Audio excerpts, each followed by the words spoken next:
नमस्कार दोस्तों, वंदे मातरम। स्वागत है आपका मेरे चैनल टेली हिस्ट्री पे।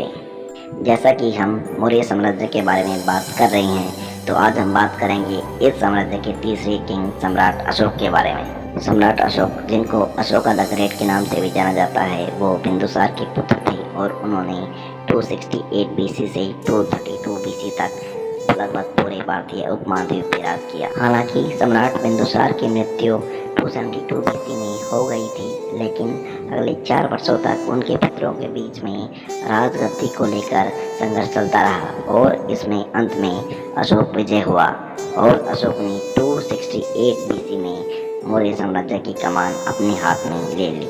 अगले 10 वर्षों तक सम्राट अशोक ने उत्तर से दक्षिण और पूर्व से पश्चिम तक लगभग पूरे भारतीय उपमहाद्वीप पर राज किया, लेकिन पूर्व में एक छोटा सा राज्य कलिंग उनकी नज़र में खटक रहा था, जिसने अब तक उनकी अधीनता स्वीकार नहीं की थी।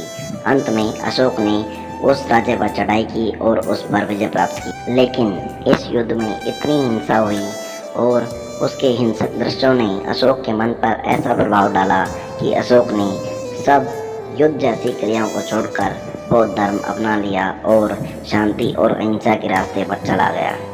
इसका असर ये हुआ कि जो अशोक पहले युद्ध में उलझा रहता था, अब उसने अपना सारा ध्यान जनता के कल्याण के कार्यों में लगाना आरंभ कर दिया। अशोक ने जनता के कल्याण के लिए सड़कें बनवाई और उनके दोनों तरफ पेड़ लगवाए।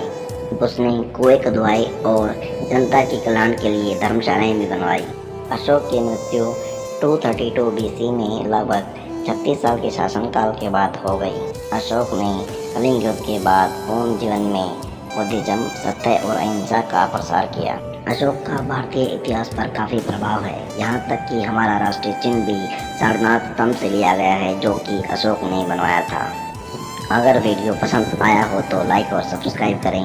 जय हिंद, जय भारत।